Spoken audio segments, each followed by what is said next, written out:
or Islamic radicals, what difference would it make? Would it make them rethink what they're doing? No, Mr. President, it might not. But I'll tell you what, sticking your head in the sand ain't helping.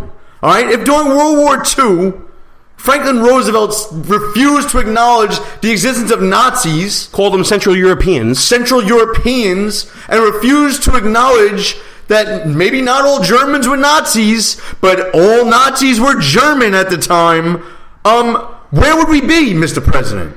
How can you solve any problem? Just from a fundamental standpoint, think about your own life. How can you solve any problem if you refuse to identify what the problem is? The problem is not gun control laws. The problem is not the production of rifles. The problem is not people that are law-abiding getting access to these weapons to protect themselves and use them for a lawful purpose. The problem is that there is evil in the world, and that evil right now is named Islamic terrorism. Come on, whether it's from overseas or here in this country, they're getting it from somewhere, some perversion of their religion, if you want to even give it that. Some people, I would dare say that if you read the Quran and you read about homosexuality in the Quran, you're not going to find any pleasing or even neutral statements in it. Let's call it what it is here. It is the acts of extreme, radical, evil people. And I've been saying this for years, folks. At the end of the day, I'm going to be all right. I can grow a beard. I can too. I can pay a tax. I know some Italian women who can grow beards too if they need to. I can convert. I'll be all right. Women and gays, the weakest amongst us, you better watch out. So now what are you going to do? Let me pull a Hulk Hogan over everybody. What you going to do, brother? What you going to do? You going to vote for Hillary Clinton? You going to vote for Grandma Clinton? Who takes money from Saudi Arabia to give speeches? Is that who you're going to get? Is that who you're going to put your hope and trust in? Rainbow flag waivers? Is that who you're going to put your hope and trust in? Is forcing a Christian grandmother to bake you a cake at your gay wedding so important that you're willing to risk the safety of yourself and cohorts? Is that so important to you? When are you going to go to the Muslim bakery and ask for the same thing? When will you cowards? When will you go to that Muslim bakery? When will you go to that halal meat shop or whatever the hell they call it and go demand that you get a halal catered wedding for your gay wedding? When will you? Oh, you won't. You never will. You never will you? It's amazing to the hypocrisy of it. I just hope, first of all, obviously we all hope and pray for the victims who are still with us, and we mourn those who passed. But it's time to mobilize and get everybody on the same page here. This was an attack on America. This was an attack because America has embraced the LGBT community. It's an attack on what makes America great. And even from your most liberal point of view, you have to recognize that this is an attack at the heart of your America too. Because your America embraces diversity. Your America embraces all points of view and all kinds of people, and that kind of compels everybody to go along with this embracing that you individually think a collective should be doing. And that was an attack on you too. And you dummies. Which side is willing to go to war over something like this? Who is more outraged, the left or the right? Trump or Clinton? Republicans or Democrats? You dummies out there? Who? The Republican Party, Donald Trump. We see this as an act of war against the United States. The very party you think discounts you and doesn't want you to be part of the fabric of this country, and I'm talking to the homosexuals out there, the LGBT, whatever the heck acronym it is, you keep separating yourselves out. The very party you think doesn't want you to be included in the rest of the country is willing to go to war for your dumbasses. And yet, who do you throw your support behind? Clinton? Obama? Bernie Sanders? The very people who would like to brush this under a rug and were hoping to call this workplace violence or some other nonsense. Wake the hell up before you're gone. Wake up. A few comments from the chat room, then we're going to take a quick break. We got a whole bunch of different points of view. Well, not different points of view. They're all the same. Everybody's saying they're getting on the Trump train in the chat. I like that. Comment from our friend Dano saying that he had high-level security clearance once upon a time and still had to go through background checks for a weapon. This guy was an FBI target at one time, but still managed to get a security guard position and was able to possess guns. I don't think that's a failure of our system. It may be a failure of the application of the system. The laws are probably okay. I think the laws are okay on the books that we have now. Something maybe fell through the cracks there, or maybe the fact that he was cleared by the FBI and the FBI didn't do their job.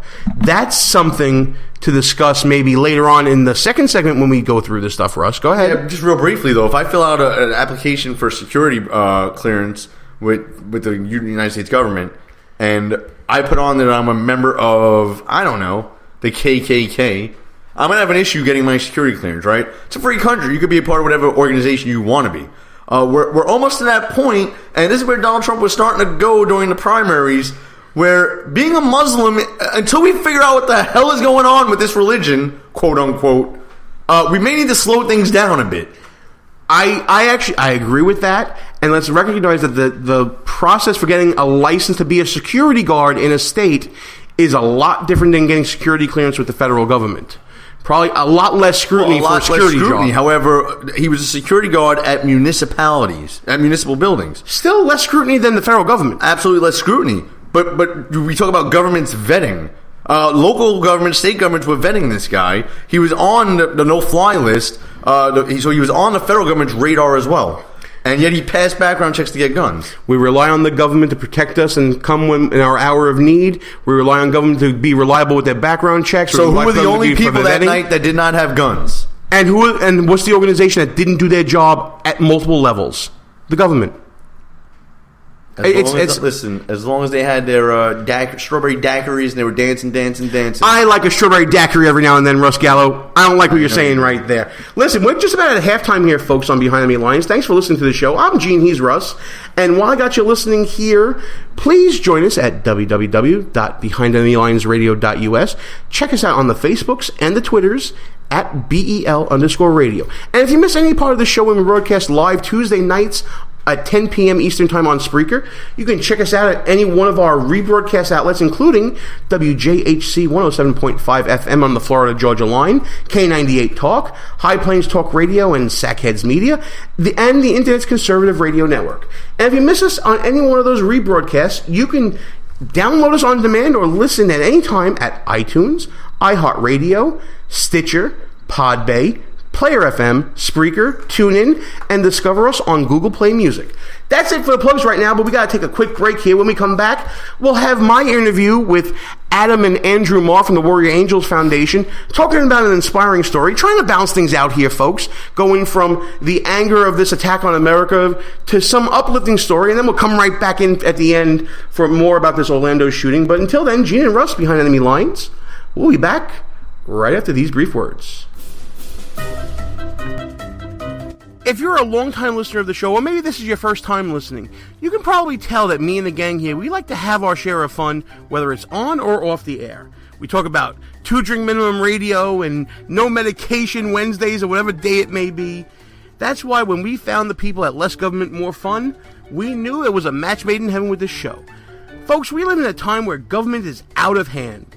Our founding fathers did not intend government to be all-consuming in all parts of our lives. That's why we are telling you to go to lessgovmorefun.com, check out the website, check out the swag. What the people want is less government, more fun. Pass it on, make it happen. Who might you save? Your mother, your father, your husband, uncle, aunt, son. Learn FAST, F-A-S-T, the sudden signs of a stroke, and you could save. Your friend, teacher, boss. F, face drooping. A, arm weakness. S, speech difficulty. T, time to call 911. F-A-S-T. That's F, face drooping. A, arm weakness. S, speech difficulty. T, time to call 911. The sooner they get to the hospital, the sooner they'll get treatment. And that can make a remarkable difference in the recovery of your neighbor, the waiter, grandmother, grandfather. So learn FAST, the sudden signs of a stroke, then pass it on, because you never know who might save you. your wife, your colleague. Spot a stroke fast. Visit strokeassociation.org. Brought to you by the American Stroke Association and the Ad Council. Behind Enemy Lines Radio is all about being right. No, seriously, it is. If you ever listen to Russ Gallo or me go back and forth on some issue, we always want to make sure that we remember who said what and when we said it. That's why we go to goonrecord.com. It's a brand new social media website. Challenge people on what they believe, whether it's in politics, sports, entertainment, finance, whatever. There's a category for you at goonrecord.com. Check it out right now. Tell us, what do you stand for? It's time for you to go on record. Behind Enemy Lines. Back on the air. Gene Baradelli, back behind Enemy Lines. Sitting in a plaza on 48th and 6th on a beautiful day with my friends from the Warrior Angels Foundation. Andrew Mark, I hear that you are going to be in the Warrior games coming up, pal. No pressure or nothing, but don't screw it up, huh? We're looking forward to it. Going to go out there and looking forward to competing and having a good time. So stoked to be in New York. Stoked to see you again, Gene. Wow, okay. The check's in the mail, pal. So, let's talk about the progress that we talked to CPAC, right? Yeah, we did. Let's talk about the progress made since then, because I know that you guys have been partnering with a lot of great organizations, and I think there was also a medical convention or something that you were going to. Tell us all about that. Well, what's been going on is we're challenging the status quo by offering a superior alternative, and we're doing that by setting up our own network of physicians that can treat the underlying condition for traumatic brain injury and post-traumatic stress. And so that's what you're talking about. You're talking about the physician training. We trained 42 physicians in Orlando last month. Yep. Phenomenal turnout. Most of those physicians were former military, so veterans. And Dr. Gordon, the top neuroendocrinologist in the world, is the one who taught the class. And so now we're expanding our network, so it's not just Dr. Gordon. So we're having additional 80 doctors throughout the country that are able to treat our veterans, and that's what we're all about. All right, and of course, your brother Adam is with us. And by the way, there was an amazing video on social media talking about the relationship between you two guys. Adam, why don't you talk about it a little bit? And for those who have been living under a rock and haven't seen it on my page, because I've been pushing it like crazy, go ahead and tell everybody about that video. Yeah, so that video, we did that just a couple months ago, but it's pretty much the culmination of trying to get everything together that really embodies our journey over the last 2 years through this process. And more than anything, what we wanted to say is, hey, Andrew's story resonates with those that are affected. They can relate to that. My story resonates with the 5 to 25 friends and family members that have a loved one going through something like this. And so that was the idea behind the video. And what I wanted to share and convey was just how somebody that was doing so well in life, that was so optimistic and had everything going for them as with a career as a Special Forces Green Beret, could basically fall off the deep end, and how that impacted me as a family member, what it did to our family, what it did to his own family, and then collectively how we came together and started looking for answers and solutions. Yeah, we want everybody to know what the effects are, where they stem from, how that treats the specific individual, Gene, but not as important, what that means to the family, to the friends, but then also provide the solution to stop and improve quality of life. Well, let's focus on that for a second, because obviously when you're going through with PTSD, traumatic brain injury, Right. I've always found that whenever someone is going through something medically, it's the families that take the brunt of everything, because there's a lot of slack to be picked up. Is there? Do you at least envision a component to what you're doing as sort of a family counseling arm as well, to kind of bring it full circle for the family to deal with? Is that something that may be considered in the future? Adam, what do you think? Yeah, because and we have had the opportunity for Andrew to go and do some of that stuff with his family. It was beneficial, but what we saw was that we didn't fix his brain first, and so as a result, we couldn't really fix him and fix the family because we didn't get down to the root cause. So I wasn't geographically located with Andrew when he was going through all that, and it was hard enough on me. I was still in the Army. I was still in charge of soldiers, and doing everything I had to do, and it stressed me out just hearing and trying to figure out how we could help him. And then you put those same implications inside one house with 5 children. He had 4 at the time, and the 5th came, pregnant wife, and then, still